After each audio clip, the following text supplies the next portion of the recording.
Hopefully find some buddies along the way. Maybe a new podcast co-host. Who knows? You've been needing that for a while, though.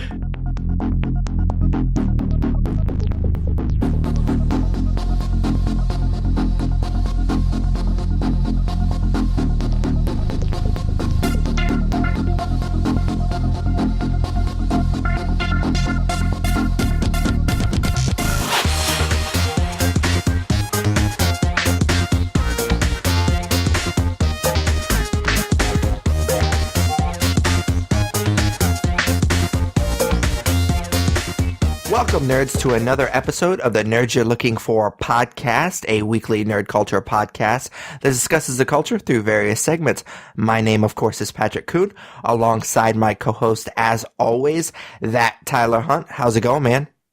It's going pretty well. How are you?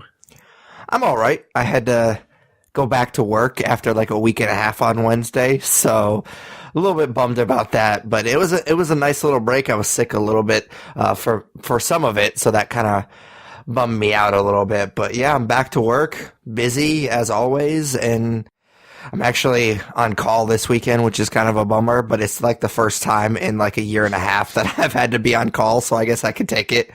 Yeah. No, I wish that I could say that I had like a week and a half off. That sounds awesome. So I'm looking forward to hopefully getting some time off here soon. I just need a sec to recharge my batteries, I think. Yeah, for sure.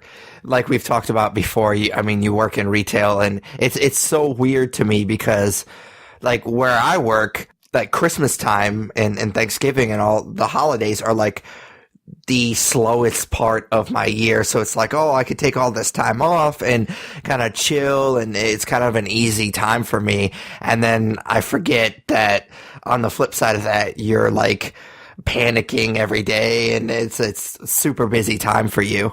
I mean, I've pretty much worked in some form of retail my entire life, so it's hard for me to wrap my mind around the idea of not being crazy during the holidays. So it's something that I just can't even fathom, to be honest. We've talked about this before, but like that's how we met, was that we worked together. So I had a little bit of that. I wouldn't say that. I mean, it's been a long time, so I've kind of gotten out of that habit. But for like 5 or 6 years there, it was like Christmas didn't mean as much to me because I just knew that we were going to be crazy busy. And even Thanksgiving with like Black Friday kind of picking up right as I was kind of getting out of retail. So I was just like, even Thanksgiving was kind of a hassle because I knew that I was going to have to like work the next day and it was going to be crazy busy and stuff like that. So I'm glad that I'm out of that world because I'm starting to actually enjoy the holidays again. Yeah, it's funny because, I talked about it on the podcast a lot, but my wife and I, we love Disney and we love Disney World. And one of our like goals for as far as like Disney World trips go is to go during the holidays, like to go during the Christmas time because they go all out for that kind of stuff. But if my life stays the way it is now, which I plan on it staying that way, we probably won't be able to do that until we retire because there's just no way I'd be able to ever get time off to go do that. So it's kind of crazy, but it's a good job. And if that's what the sacrifice I have to make, it's the sacrifice I have to make. So yeah, for sure. All right, so if this is your first episode, like I said in the intro, we break down each episode into different segments. The first segment that we have is just kind of an excuse to check in with each other. We call it What We're Into. So what are you into this week?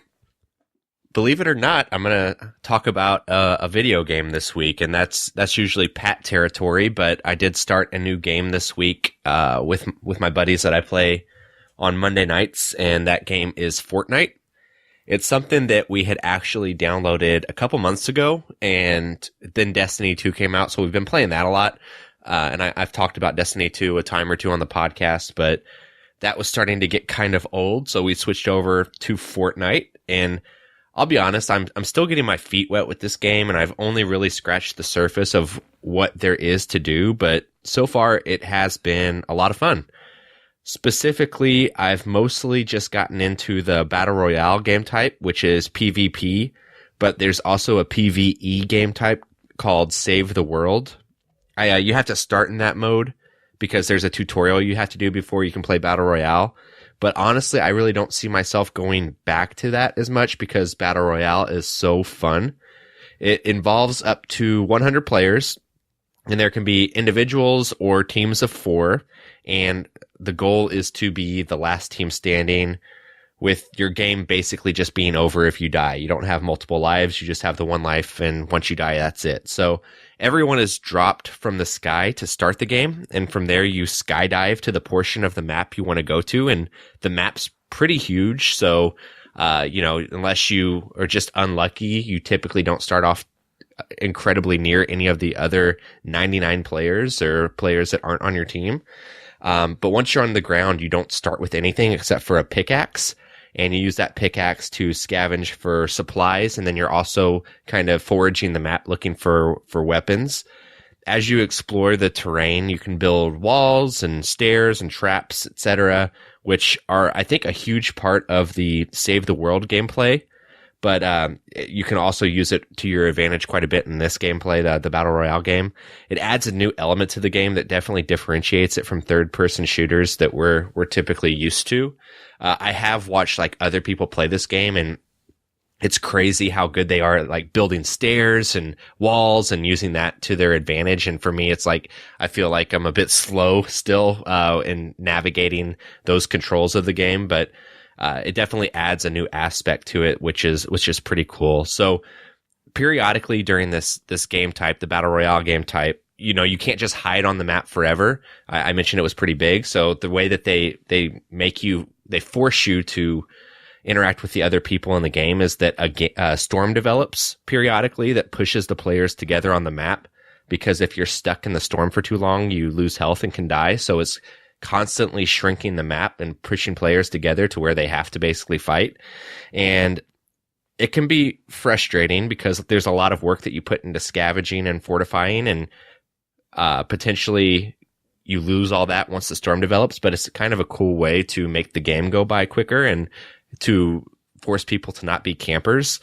But it can also be a bit disappointing when you die because you put a lot of work, like I said, into fortifying and getting supplies. And then once you're dead, you're dead. So you definitely play a little bit more cautiously than maybe you play in other games. But this game definitely utilizes a lot of co-op techniques when you play with others, and it's become pretty addicting gameplay. I think as time goes on, I may revisit the PvE game type, but so far I think Battle Royale is where it's at, and I don't see myself getting tired of it anytime soon. So I believe that right now it's still in like a paid beta where you have to pay for it, but I think the plan is in for 2018 for it to be free to play. And I could be wrong, but if it does become free to play at some point this year, like there's no reason not to download it because it's a lot of fun. It's actually free. I downloaded the Battle Royale for free. So I don't know if there's something else. I know that there's a paid version of this game, but I downloaded the Battle Royale for free. So that was actually the only reason I downloaded it, to be honest with you. I mean, other than the things that you mentioned, it's weird because this game I have literally not played a second of, but I feel like I know the game pretty well, which is strange to say I know, but one of my YouTube buddies, Kevnads, he streams this a lot, and I actually watch him stream it a lot, and as you guys may or may not know, we do this episode on Skype video call, and I just saw Tyler laugh at his name. I'm assuming he's laughing at his name. Oh, I give him shit about his name quite a lot when we're chatting. But yeah, he's a really cool guy. You should check out his channel. But he streams this quite a lot, and I watch him pretty much every day when he streams. So it's a lot of fun. I enjoy it. It kind of tells you a lot about a game if I am willing to watch someone else play it, because I'm not usually one that thinks that that's like a lot of fun. Like I like watching people play Cuphead and various other games, but for the most part, I just want to play the game myself. So if I enjoy watching someone else play it, it kind of tells you how much fun the game can be.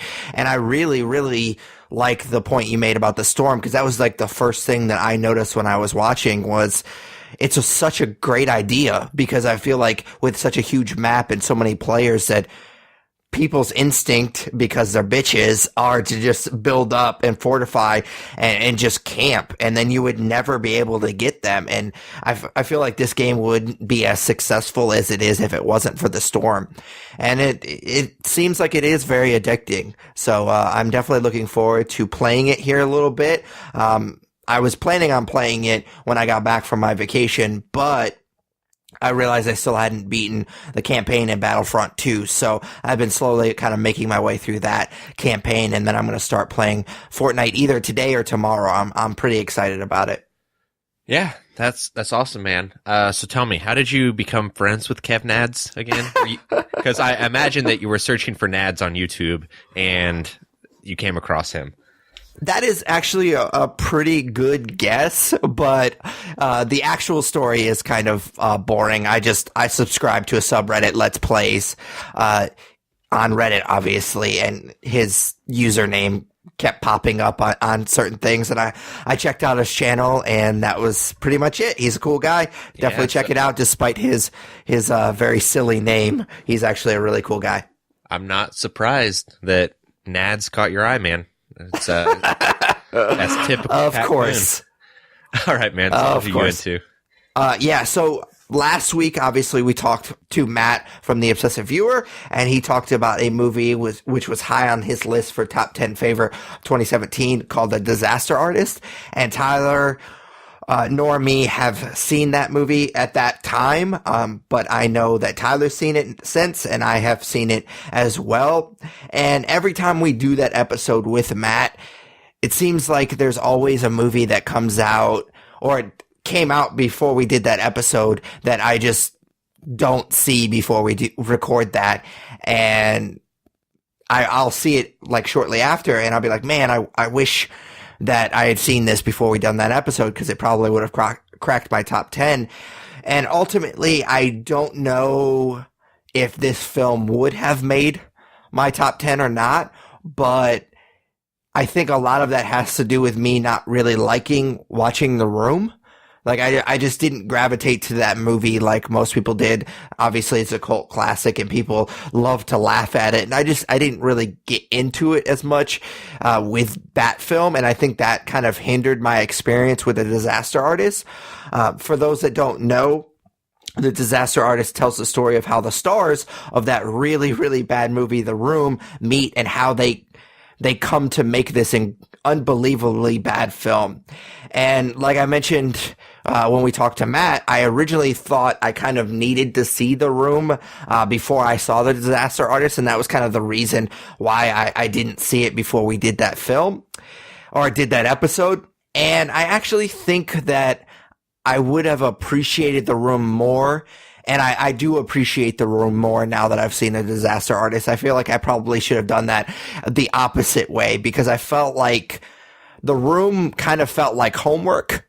I just didn't enjoy watching it. It just kind of felt like homework, like, oh, this is something I need to do before I do the thing that I really want to do, which is watch The Disaster Artist. And I feel like if I had seen this film before The Room, I think I would have felt like I was more in on the joke, because you get to see a lot of behind the scenes, and I really love films about making films, and so I really enjoyed this film, and like I said, I think I would have really enjoyed The Room more if I was kind of in on the joke. It's a really, really fun film, but what really surprised me about The Disaster Artist is that it has a lot of heart. The main character, Tommy, is a really, really weird dude. I mean, it's based on a true story. He's a real dude, and he's super, super weird. And he's a really complicated character in this film, and I think they do a good job of portraying that. Like, you feel sorry for him, but at the same time, you understand that a lot of his troubles are created by him, and just how weird he is, and how he just doesn't have the social skills to interact with people.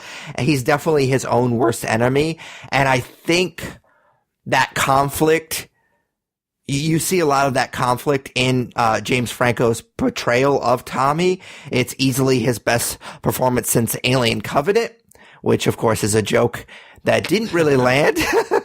But yeah, because he's just not in that movie. But I would definitely say that this is probably one of his best performances, if not his best performance. I guess you could argue that it's probably his best performance since 127 hours, because he was really great in that film, even though I wasn't completely sold on that film. He was definitely really, really good in it. And I just really enjoyed this film. And I think the fact that I'm not sure that it would have cracked my top 10 is just further proof that this year was really just a great year for film. Yeah.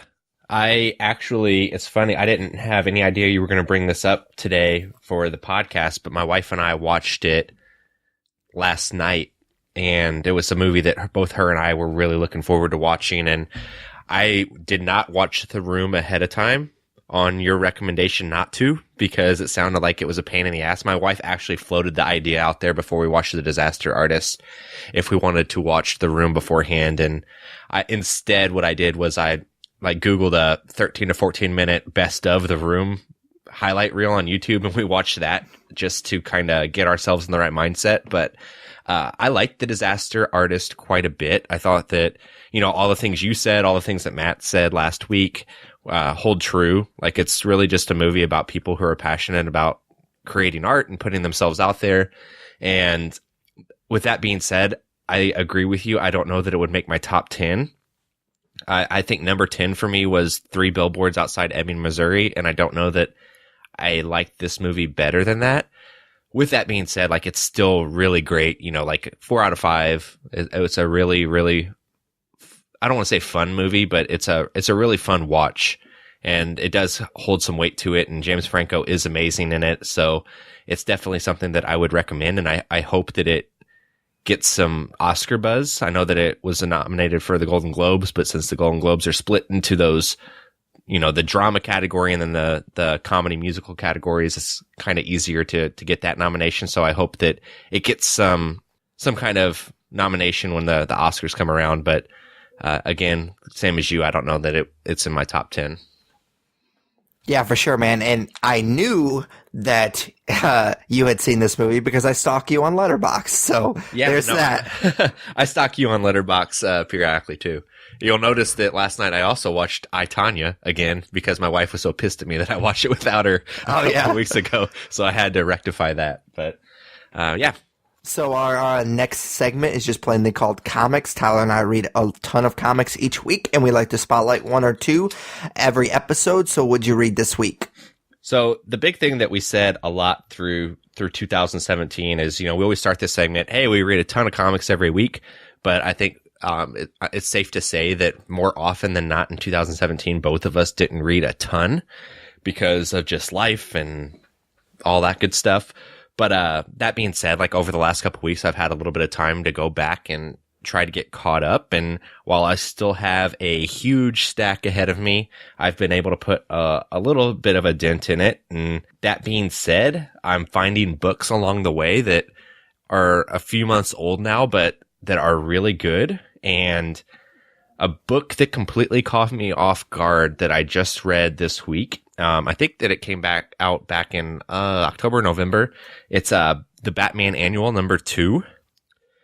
So this book is split into 2 chapters, basically. The first chapter is called Date Nights, and the second chapter is called Last Rites.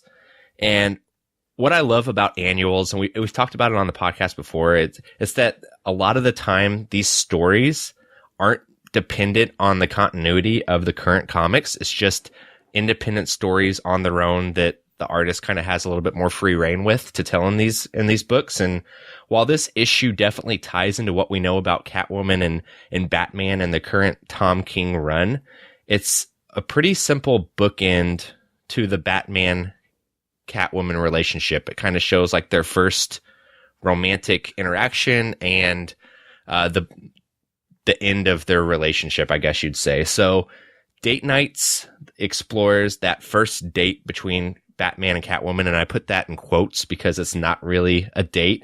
It's pretty much them playing cat and mouse with each other, and it's definitely always fun to watch Catwoman be crafty and put Batman through the gauntlet as he attempts to chase her down. And as they go through this, they basically bond over the facts that they're both orphaned, and explores how the two have always kind of had that tricky relationship a little bit, but they are also similar in a lot of ways.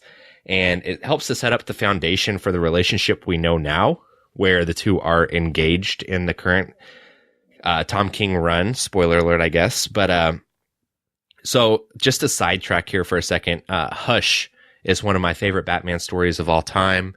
And the reason I love that story is not because of the villainous Tommy Elliot, but it's because the Batman and Catwoman relationship in that book. So needless to say, I'm a huge fan of what's going on right now. And that kind of leads me into the Last Rites chapter of this book, which is why this is the comic of 2017 for me. The Last Rites chapter just kind of pulls it all home. This chapter shows Bruce and Selina as an old married couple. And through this story, King shows how he would decide to bookend Bruce Wayne's life. It's incredibly well written, and it's the only comic that has ever made me tear up. And I won't go any further than that because I don't want to spoil story points, but I obviously can't recommend this book enough. The art's amazing, but Tom King has shown that he knows how to write the hell out of the Batman universe. And for me, this is the pinnacle of his storytelling since the beginning of Rebirth. So, annuals are usually pretty easy to pass over because they're not in continuity a lot of times, but I strongly recommend going back and picking this up if you didn't, because it is extremely well written and extremely emotional, and you just don't get that a lot with comics, so can't recommend it enough.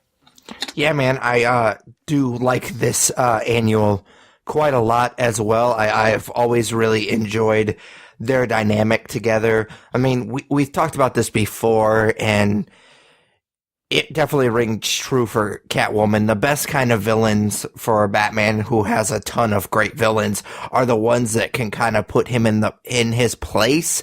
And I would say I like the villains that are crafty and that can actually compete with his mind more than his body. I mean, because you have Bane, who, I mean, obviously can physically dominate Batman, but then you have the Riddler and you have Catwoman and you have the Joker that can battle with his mind. And I always think that those are the more interesting stories. So I always really like the Catwoman dynamic because she can physically, I wouldn't say dominate him, but she does have her own attributes physically. But I mean, her strongest thing is her mind. So I really appreciate that dynamic. And I really did enjoy this annual quite a lot because you don't find annuals, like you said, don't really seem to have that much weight. And I felt like this story had a lot of weight to it. And so I really appreciated that.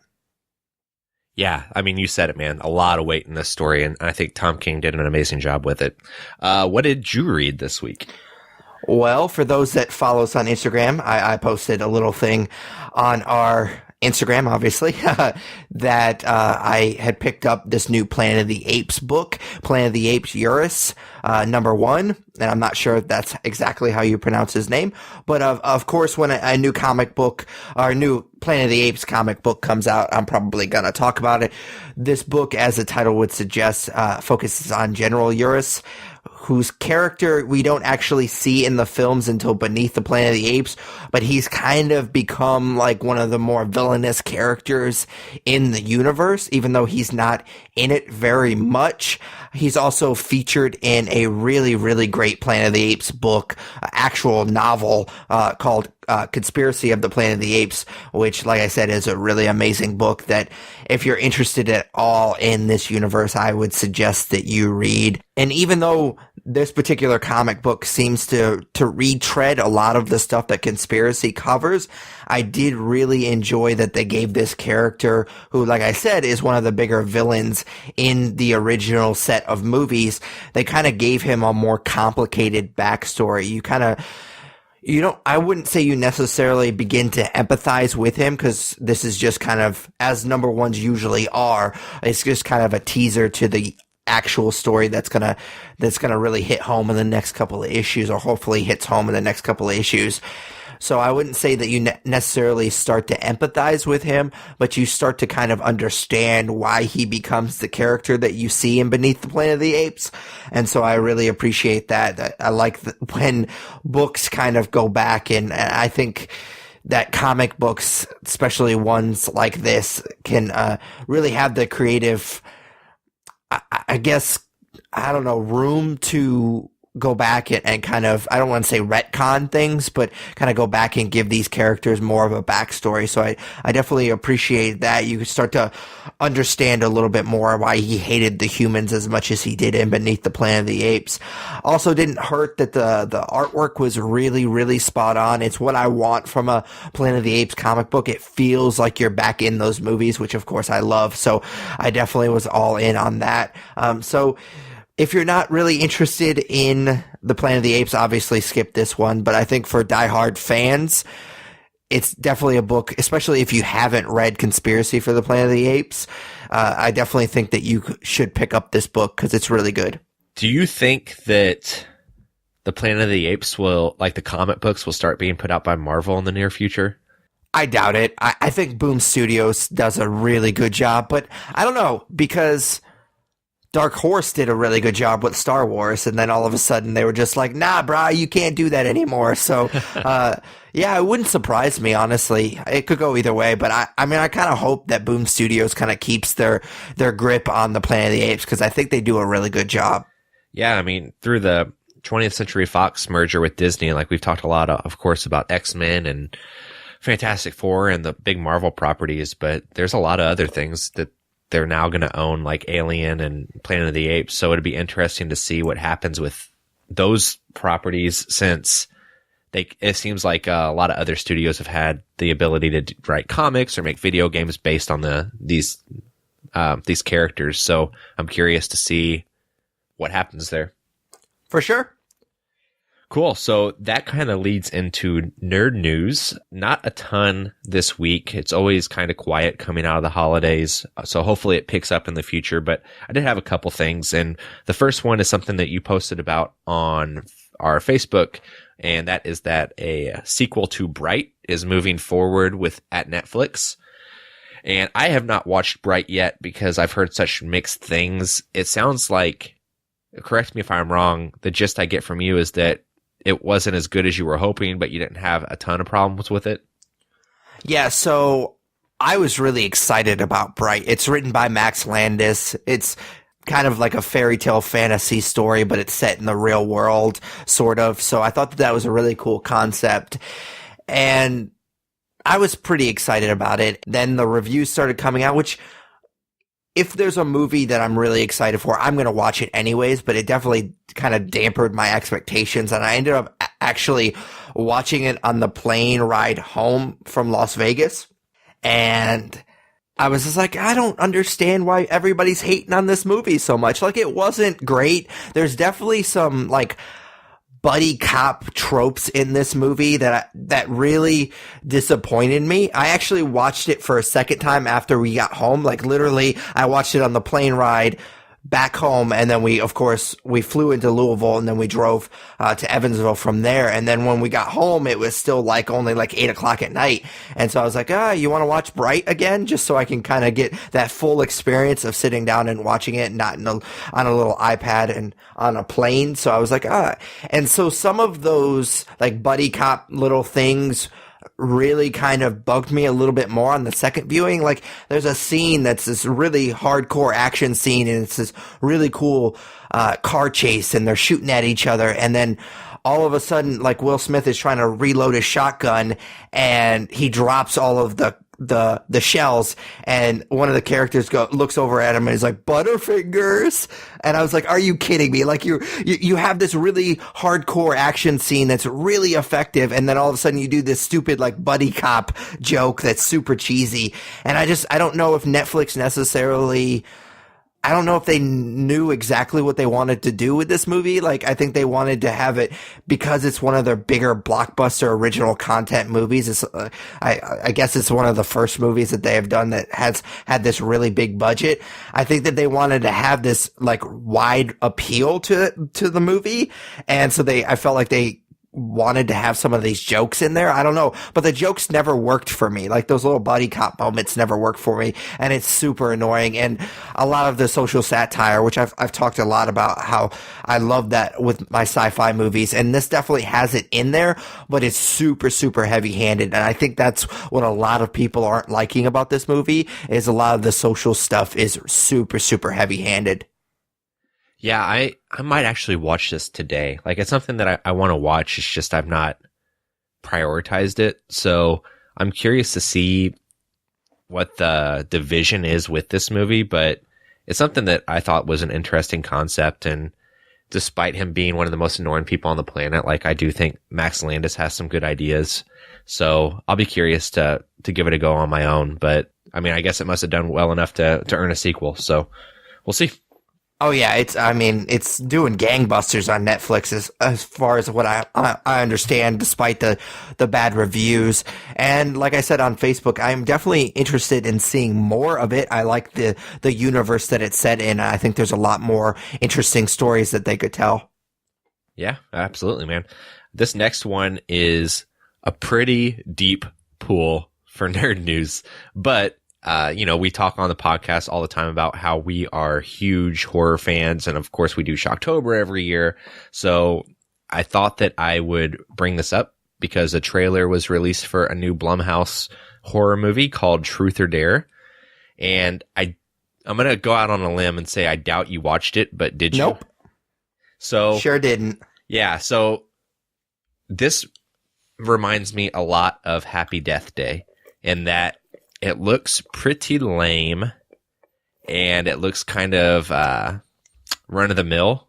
It's a Truth or Dare, like these kids get roped into like this demonic Truth or Dare game where they're forced to finish the game, and it doesn't really explain necessarily what's going on, but of course they're being asked to tell really crazy things and do really crazy things that might lead to their demise. And it's all sounds really dumb, and it sounds a lot like those old urban legend movies in a way to me.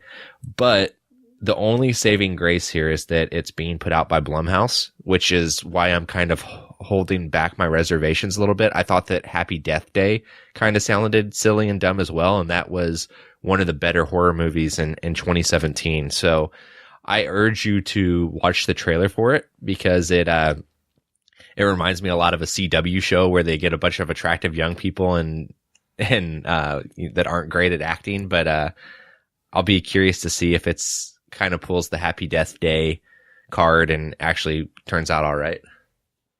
Yeah, I think that's a really good comparison, because I really didn't even think I was going to watch Happy Death Day. Like, it looked so stupid, the trailer. It was so cheesy and gross to me. But then I ended up pre-ordering it on Blu-ray. That's how much I enjoyed that movie. So it definitely went full circle for me. So I'm definitely intrigued by it, but knowing the horror genre as well as we do, yeah, they do make a lot of good movies, but there's also a lot of shit. Even if you have a good concept, that doesn't necessarily mean that you're going to make a good movie for sure, because there's a lot of shit out there in the horror genre.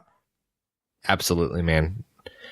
So this last story isn't really a story, but the Golden Globes are tonight. We're recording this on Sunday morning, so by the time this episode comes out on Monday, the Golden Globes will be over. But we never really talked through Golden Globe nominees or predictions or anything, and I don't want to necessarily go through and do that for every category, since, again, this will come out after the winners have been announced. But I thought that being said, it'd be kind of cool if you and I at least predicted best motion picture drama and best motion picture comedy or musical. And then tomorrow, when everyone's listening to this, they will know how we did. So, like I said, we'll just do the top two categories. But best motion picture drama, the nominees were Call Me By Your Name, Dunkirk, The Post, The Shape of Water, and 3 Billboards Outside Ebbing, Missouri. So I'm curious to hear who you think will win and who you want to win. So that's tough for me, because there's 2 of my top 10 films in that category. I haven't seen The Post, and I haven't seen Call Me By Your Name, or Call Me By My Name, or what is it? Call Me By Your Name. Okay, yes. That's what I thought it was. But there's one of the main actors in that movie is also in Lady Bird, which is a movie that I enjoyed as well. I don't know. I'm very, very conflicted by this. I think that Three Billboards will win, and I think ultimately that's the movie that I want to win as well. It was higher on my top 10, so that makes sense. But obviously, I wouldn't be mad if Shape of Water won.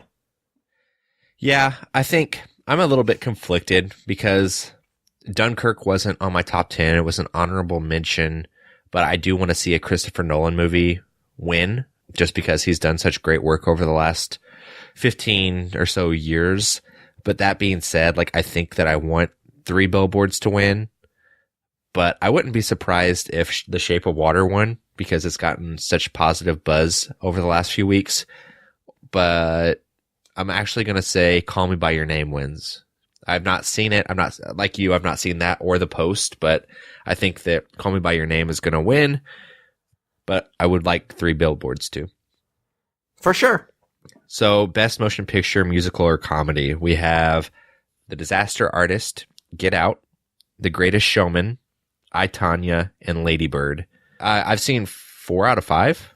The only movie I didn't see was The Greatest Showman because I thought it looked like some silly shit. So I didn't use that. I thought that, I don't know if you noticed in the promotional material for The Greatest Showman, but they were saying the lyricist that brought you La La Land. It's like, I don't give a shit who wrote the lyrics to those songs in La La Land. You're not going to sell me on that with that shit. But I guess it's okay to get nominated, or it was just a bad year for musicals and comedies. But I don't know. I'm a bit conflicted because I like all 4 of the movies I saw. I think that if you go by my top 10 list, I would want Get Out to win, but I think The Disaster Artist will win. Yeah, I mean, obviously I like Get Out a lot. I don't think it really has a shot. It came out super early in the year, and those movies unfortunately tend to get forgotten around this time, award season. So I don't think that will really honestly stand a chance. I would love to see it win. Obviously, I did enjoy Lady Bird, but I don't think that wins either. I think it's The Disaster Artist. But I think, honestly, it's between Lady Bird and The Disaster Artist. I wouldn't be surprised if either one of those won. But obviously, I like I just said, I think The Disaster Artist is for sure the front runner. Yeah, so I'll be interested to see where we land after the winners are announced tonight. So, yeah, that's all I got for Nerd News. All right, cool. So, like I said, we break all these episodes into segments, and our next segment, we don't really have a title for it because it changes from episode to episode. It's just kind of our main topic, and it being the beginning of a new year, everybody makes New Year's resolutions, and of course, we're nerds, so we make Nerd Year's resolutions, and we like to put them out on the podcast to kind of force us to stay with them for the most part. It was not a very good year for me last year, but yeah, this episode is always really fun because we get to talk about what we did last year, how we stuck with our Nerd Year's resolutions last year, and kind of make new ones for the upcoming year. So let's get right to it. How'd you do in 2017? Oh, pretty bad. I hate to use this as a crutch, but I kind of mentioned that my 2017 did not go the route I thought it was going to go. I pretty much lived away from home for 5 months and was only back on the weekends. And then, I just didn't have time with starting my new position at my job and stuff like that. But with that being said, do you want me to just like run through what my 2017 or year resolutions were and say which ones I did and didn't do? Or how do you? Yeah, that's kind of what I had planned. Cool. As far as mine as well. So I lumped 3 TV shows in that I wanted to watch in 2017. I wanted to rewatch The Office, I wanted to watch Seinfeld, and I wanted to watch Black Mirror. And I did 1/3 of that. I did rewatch The Office from start to finish earlier in the year. Seinfeld, I started, and I just honestly couldn't get into. I want so bad to get into that show because I know it's so highly regarded, and I know you love it, but for whatever reason, it's not a show that I'm clamoring to watch. And so I don't know that I'll ever finish that show from start to finish, which is disappointing because it's something I think I want more than I actually really do want to do. So, I don't know that I'll ever do that, but I also wanted to watch Black Mirror. And while I did watch a couple more episodes of that show, I did not finish it from start to finish. So I am 1/3 of the way there with my 2017 like TV show resolutions. I also wanted to watch Harry Potter, which I did not even start to do, but now Really? yeah. So spoiler alert, I carried that over to 2018 because now they're available on HBO Now or HBO Go. I forget which one you have. I have Now. Yeah, well, HBO Go must be whenever you actually subscribe to HBO on your television. So yeah, I have HBO Now too then. So they're available there. So I think that's much more feasible for me because they're literally 2 clicks away on my Apple TV. I wanted to read V for Vendetta and Watchmen, and I did not do either of those. I mean, I've not even kept up with the comics I buy week to week. I didn't go back and reread those. I wanted to read Ready Player One, which I've started and not finished. I just read that the other day. Like literally within the last week, I reread that book. I saw that you put that out there that you wanted to, or that you were currently doing it. So I'll finish that by the time the movie comes out. And spoiler alert, that'll come up in 2018 resolutions for me. I looked back and I saw that I had this as a New Year's resolution, or a nerdy resolution rather, and I kind of chuckled to myself because it's not possible for me to do it. It's 100% complete Red Dead Redemption 2.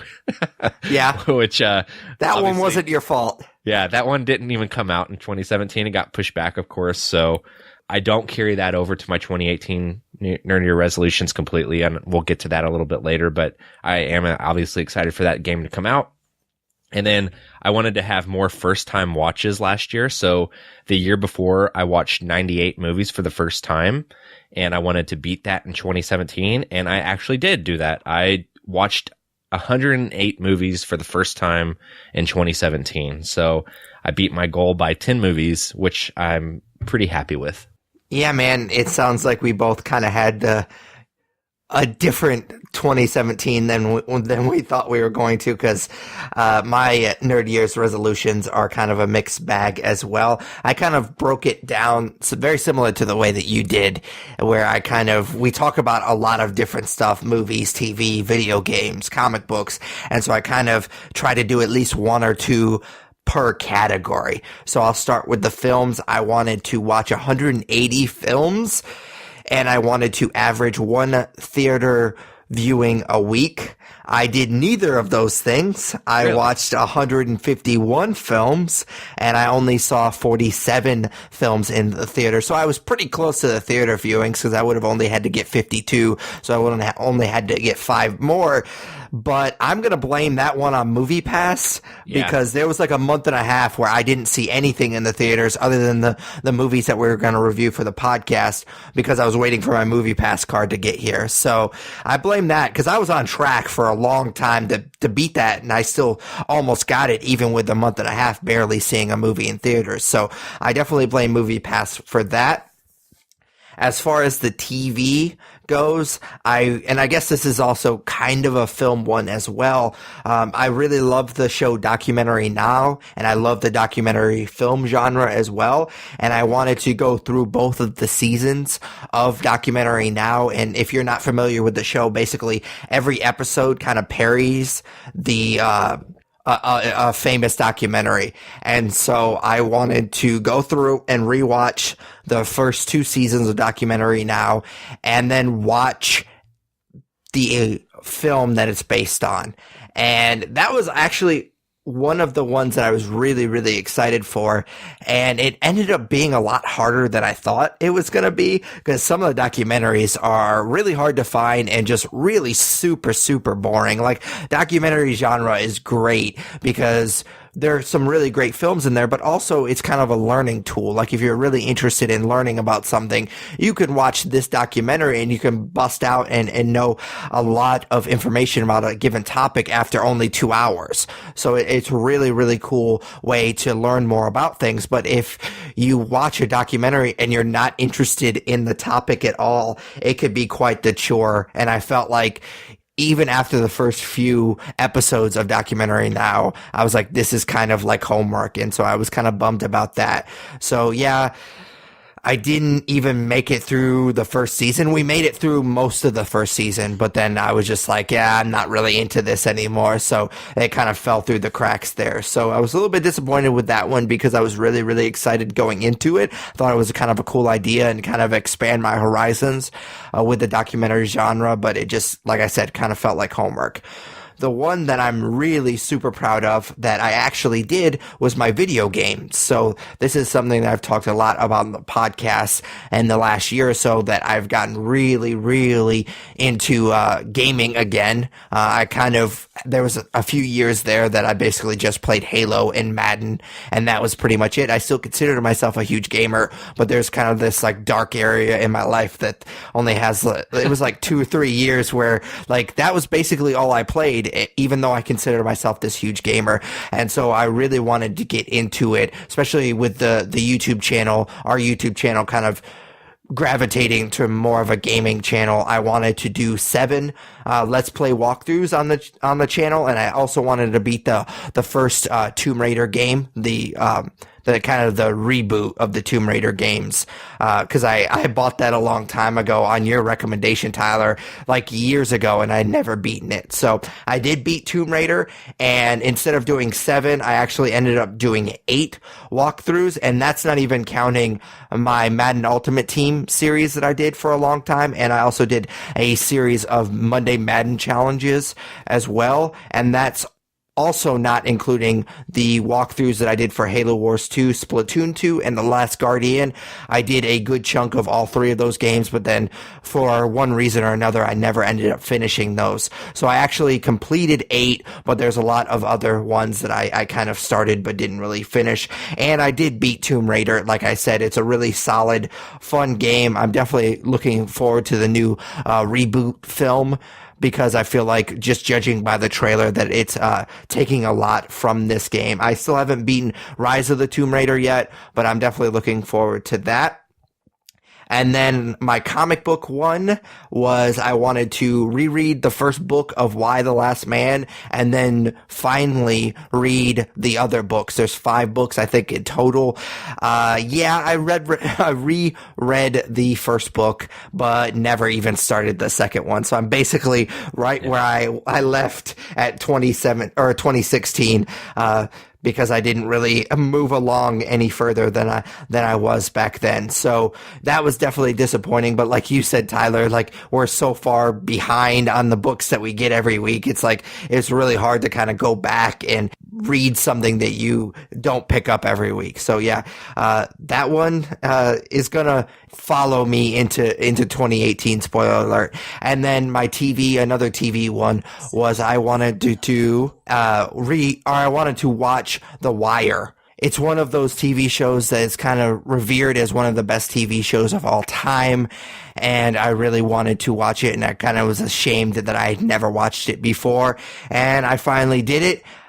Now, I don't think that it would have made my top 10 favorite TV shows of all time, but is definitely a solid show, and I love how it kind of builds on itself, because I think a lot of shows could definitely take a page out of that book. And I think some shows, like when you start from season 1 and then you go to season 2, it's like, yeah, it definitely follows what happened in season 1, but I think that The Wire builds on itself so well, and you get a wider view of the city of Baltimore in that show, and so I definitely appreciated that for sure. So those are my 2017 Nerd Year's resolutions. Like I said, it was kind of a mixed bag. Yeah, so hopefully we can go into 2018 with some more realistic expectations, and this time next year when we have this conversation, the resolutions we're getting ready to put out there, we have better luck with. For sure. And I think I did a better job this year, kind of knowing how gaming is kind of taken over my life.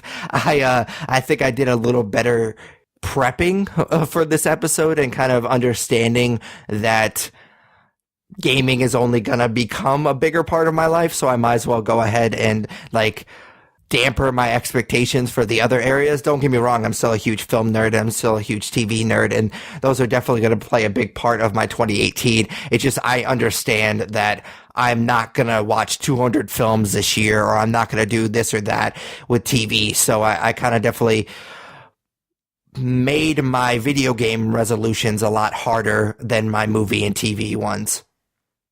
Yeah, so I'll be interested to hear those. All right. So what are your 2018 Nerd Year's resolutions this year? You want me to go all at once, or you want to go back and forth? Well, since we kind of did it very similar, I guess we could go back and forth between the categories. I have movies, TV, comics, video games, and then a little one that for just the YouTube channel, which obviously you don't have. So yeah, we can go back and forth. Well, I don't know. Mine's not split up that well. Maybe I'll just do mine all at once. Okay, that's cool. With it. Yeah, that's fine. The first one I have, I'll just lump them together because they're my TV portion of it. So I mentioned that I was going to carry Black Mirror over to 2018 because I do really want to finish that. And I know a new season just came out. So that is one of the TV shows I want to get caught up in. And then instead of carrying Seinfeld over, I put in a different like 90s sitcom that I want to watch from start to finish because I watched it a lot as a kid. And I know, whenever you were watching TV in the 90s, you weren't able to just sit down and binge something. So you would catch episodes here and there. And that, now that you have the ability to sit down and just watch it from start to finish, I want to do that with the show Roseanne. So seems like a weird pull, but of course it's because it's getting revived in March of this year for 8 or 9 episodes. So, I do want to go back and watch that. I don't know that I'll get through all 9 seasons before March, but it is something that I do want to kind of sit down and watch every episode. I remember that in season 9, it falls apart pretty hard, and I'm not necessarily looking forward to watching those 22 to 24 episodes, but it is something that I think that I might appreciate more now that I'm an adult. So that's my TV portion, watching those 2 shows. As far as movies go, I have 2 movie goals. The first is to watch Harry Potter, which I mentioned in my 2017 recap. I think that that's more realistic now because they're on HBO. I also watched Harry Potter as well as rereading Ready Player One. So I basically just did your Nerd Year's resolutions. I know whenever you were talking about your movie resolutions that you didn't make, I was like looking at my list. I'm like, well, I did them. So we kind of did each other's lists a little bit. But no, I want to watch Harry Potter, and then I want to watch 60 plus in theater, which is a lofty goal, but I watched 59 movies in theaters last year, so I'm going to try to beat that this year, knowing that I'll have Movie Pass for 12 months. So I think that that is feasible, and I'm looking forward to doing that, which is, again, I know you did 52 last year, so it means, there's going to be a few weeks where I have to do more than one, and that'd be interesting, but I think I got it. I think I'll be able to do it. So we'll see when we recap this time next year if I end up making it or not. But as far as comics go, not really just comics, just reading in general, it's kind of boring because I just carried over everything from 2017. So I want to read Ready Player One. I want to finish it by the time the movie comes out in, I believe, May, right? And then, I thought it was March. Oh, fuck. It's not that long. You might be right. I might just be confusing my M months, but yeah, you might be right. Well, either way, it's not that long of a book. I think that it's pretty feasible to do that. And then I can't really call myself a comic nerd without ever having read Watchmen or V for Vendetta. I said watching, I meant reading. So I need to go back and read. I own both of them. There's no reason that I haven't read them yet. So I need to just put my stack away for like a day or two and go back and get those under my belt so that I carry a little bit more weight when it comes to my comic knowledge. I'm embarrassed that I haven't read those books. So, that's on there again as well.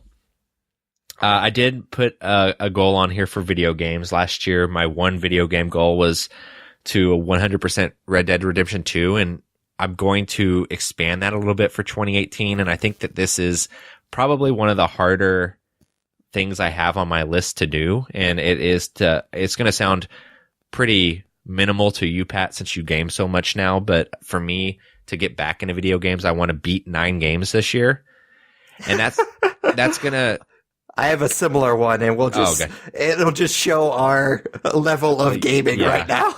Exactly. So it's going to be tough because I talked about Fortnite and what I was into, and that's not really a game that you go in and you beat. So I think that there's a lot of games I'll probably play this year that are more just like multiplayer games that don't really have campaigns or campaigns that I play. So I'll be curious to see how that shakes out, but I'll be pretty happy with myself if I beat 9 games this year. Pat and I talked a lot in 2017, or not a lot, but every once in a while on what we were into, we would bring up a new board game we played. And I want to continue that in 2018 with just exploring more board games. It's something that my wife and I have kind of been bonding over a little bit since we moved to the Cleveland area and don't really have a lot of friends. We've been seeking out 2-player board games to just kind of play with each other. And we've been playing a lot of Pandemic, which is new to her, not new to me, but there's some other games out there that I think that are fun, and hopefully I'll make some friends along the way in 2018 in the area that I can play some games with. But I do want to explore more board games this year. And I think the last one I had, it kind of ties into what I was just talking about, and it's pretty broad, but I want to share my nerddom more. And I don't know how you quantify that, but when you move to a new place like I have and you don't have friends in the area, it's something that I just want to share more with people and hopefully find some buddies along the way. Maybe a new podcast co-host, who knows? You've been needing that for a while, though. No, just kidding, of course. But I go into these comic book shops, and there's been a few comic book shops in the area that I've explored, and you go in and there's guys in there talking about comics, and I go in, grab my books, and get the fuck out because that's not something that I'm typically used to doing from a social standpoint. So I would like to just kind of share it a little bit, make some new friends, that kind of stuff. So those are my 2018 Nerd Year resolutions. I'm hoping that it's a more successful year for me this year than it was last year. For sure. Like I said, I broke mine down very similar to you, where I kind of broke it down, the movies, TV, the different categories that we talk about on the podcast. And I have 1 or 2 for each of them. And of course, video gaming is going to be the bigger of the section. So we'll get into that here in a little bit, but I'll go ahead and start with movies. I think 150 films is a good number for me. Like, I feel like that's a decent number. I know some people, I'll watch a lot more movies than that, but as much as I game, I feel like that's a good number. And then I'm going to try to hit the 52 theater viewings this year. I know that's kind of boring because it's a carryover from last year, but I feel like I could have hit it last year if it wasn't for MoviePass. So I definitely want to do that.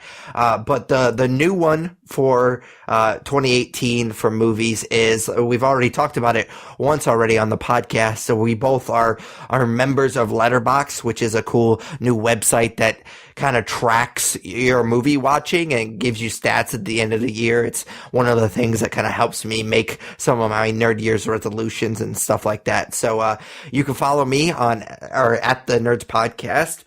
But one thing that I want to do on Letterboxd is You're not going to pimp me. You're going to. I don't even know. I don't know your username. What's your username? Is that Tyler Hunt? You introduced it to me as that every day on the podcast when we were. I didn't know if you kept it that. I stalk you on Letterboxd, but I just look at your diary. Like, I just look to see what you watch. I didn't notice what your actual screen name was. So, anyways, for every movie that I've never seen before that I watch in 2018, I want to write a short review. Because basically all I use Letterboxd for right now is just kind of tracking the movies I watch. I don't really give too many movies star ratings or anything like that, or do reviews or anything like that. So I want to write short reviews. It'll only be like 3 or 4 sentences, whatever. But that's definitely something that I want to do on Letterboxd because I don't really use it to its full potential. So I'm going to write short reviews for every movie that I've never seen before, no matter how old it is. If I've never seen it, I'm going to write a review on Letterboxd for that movie after I watch it. And then, of course, I'm going to put star ratings for every movie, whether I've seen it before or not. So that's my movies for Nerd Year's resolution. Moving on to TV.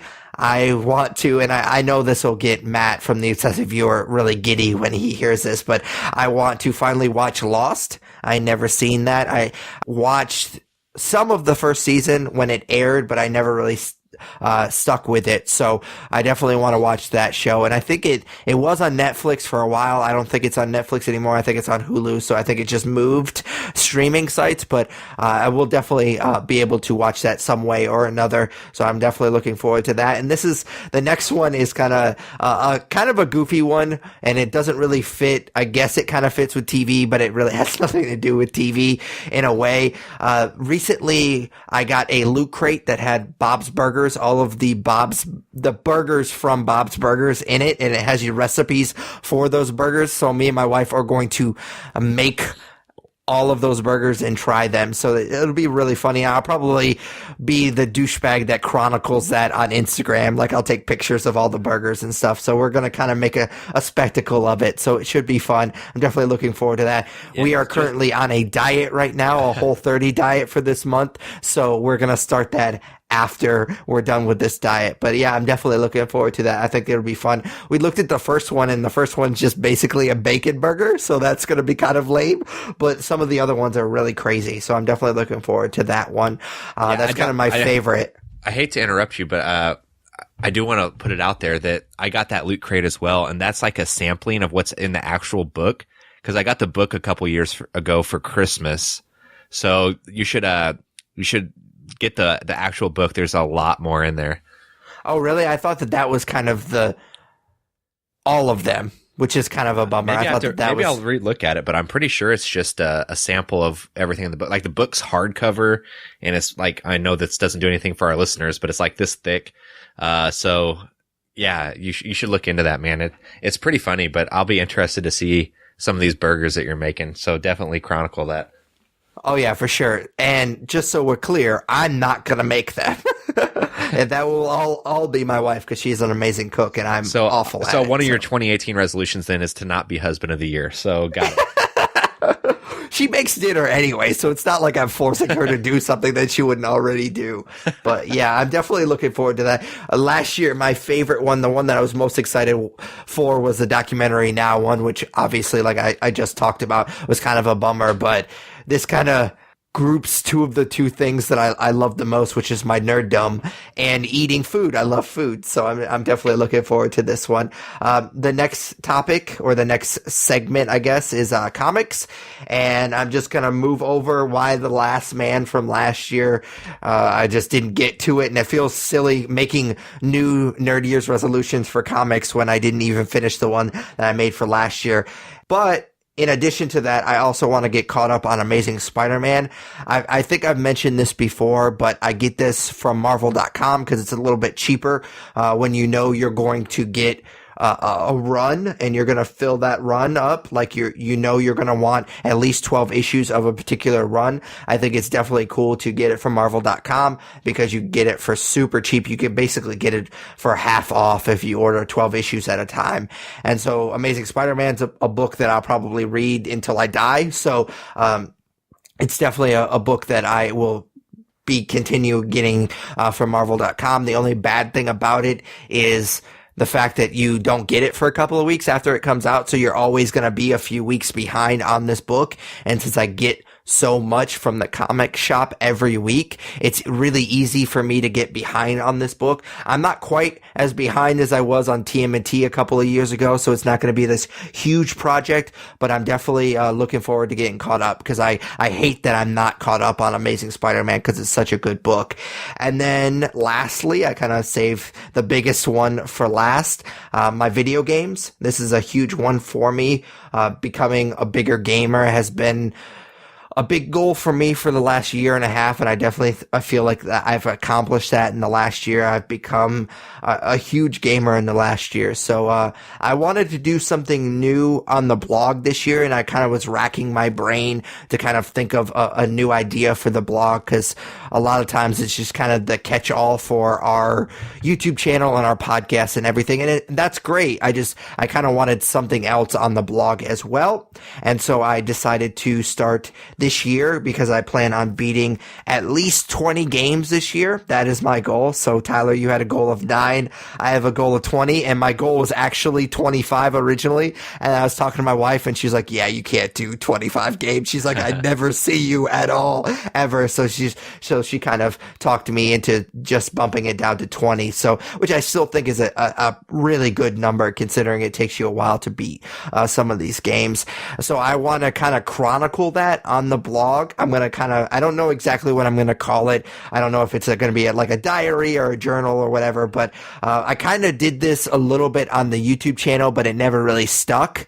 So I'm going to kind of move that over to the blog. It's basically just kind of, I'm going to write a short little review for every game that I beat in 2018, and I'm definitely looking forward to it. I'm pretty close to beating Battlefront 2, so it'll probably be the first entry in this new blog series that I do. So I'm definitely looking forward to that. Yeah, man, that's a good list. Oh, I almost forgot. The YouTube channel, I made kind of a miniature goal, and I'm not sure exactly what I can do other than just be myself and keep doing what I'm doing to accomplish it.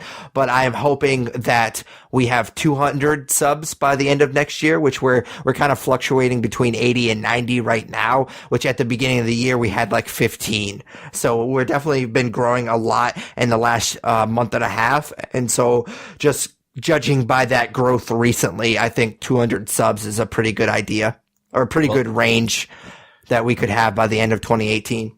I mean, if you want to get to 200 subs, the way I would suggest doing it is to stop being yourself, is what I would say to do.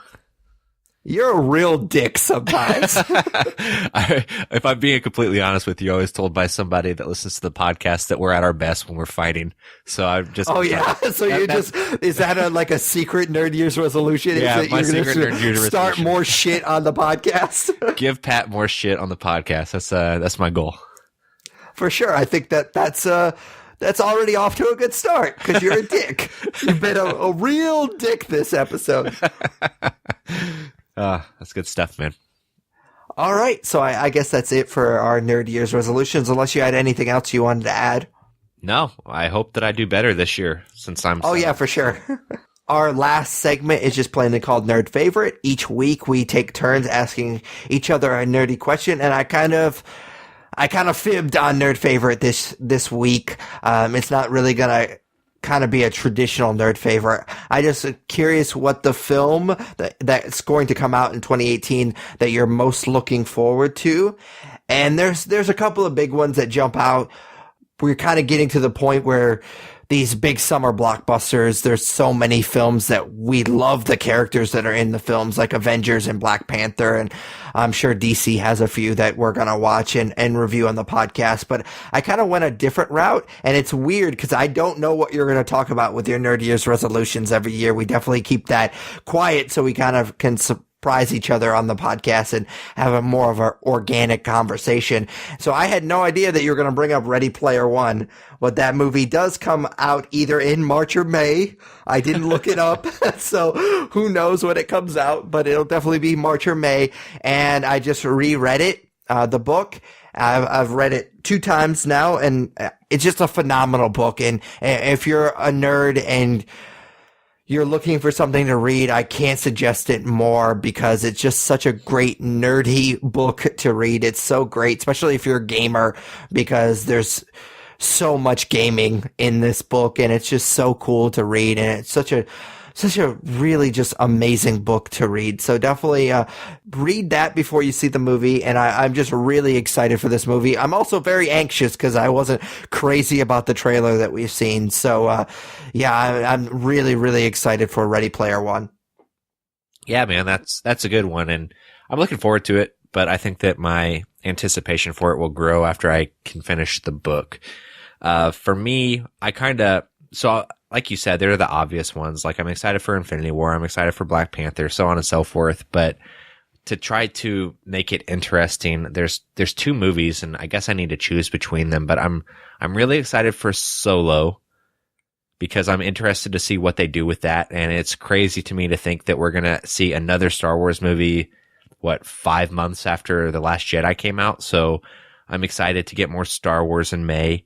But the movie that I'm going to say that I'm most excited about is probably not on your radar too much. It will be later in the year, though, I'm sure. But that's the new Halloween movie that Danny McBride is writing, just because it's kind of a continuation of the movies that were put out by John Carpenter, Halloween 1, Halloween 2. And it sees Jamie Lee Curtis coming back. So I'm really excited to see what they do with that. So I would say that that's one of the movies that I'm anticipating most.